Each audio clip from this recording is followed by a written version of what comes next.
Now, on the last day of the feast, when multitudes were in the courtways, Jesus said, "Whoever is athirst may come to me and drink. He who believes in me and in the Christ whom God had sent, may drink the cup of life, and from his inner parts shall streams of living waters flow." The holy breath will overshadow him, and he will breathe the breath, and speak the words, and live the life. The people were divided in their views concerning him. Some said, "This man is prophet of the living God." And others said, "He is Messiah whom our prophets said would come." And others said, "He cannot be the Christ, for he came down from Galilee. The Christ must come from Bethlehem where David lived." Again the priests and Pharisees sent officers to bring him into court to answer for his life, but when the officers returned and brought him not, the rulers were enraged and said, "Why did you not arrest this man and hale him, drag him forcibly, into court?" The officers replied, "We never heard a man speak like this man speaks." Enraged, the Pharisees stood forth and said, "Have you gone mad? Have you been led astray? Are you disciples of this man? Have any of the rulers, or the Pharisees believed on him?" The common people, "Yes, they may believe, they are accursed, they know not anything."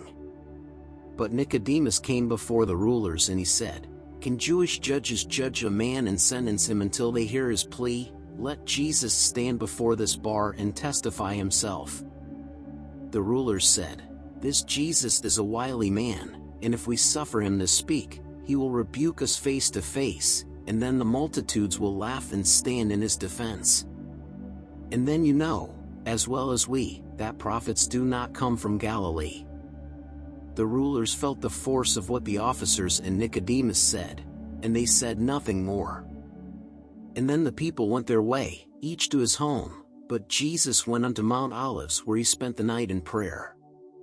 But in the morning, when the sun had scarcely risen, Jesus came again, and many people came to see him in the temple courts, and he sat down and taught the multitudes. The Pharisees and scribes were still alert to find a cause whereby they might condemn him by the words he spoke. The officers had taken in the very act of crime, a courtesan, a prostitute. As Jesus taught, they brought this woman and set her in the midst and said, "Rabboni, this vile woman has been taken in adultery. The law of Moses says that such as she shall die, be stoned to death. What do you say should be her punishment?" And Jesus stooped and made a figure on the ground, and in it placed the number of a soul, and then he sat in silent thought. And when the priests demanded that he speak, he said, "Let him who has no sin stand forth and be the first to cast a stone at her."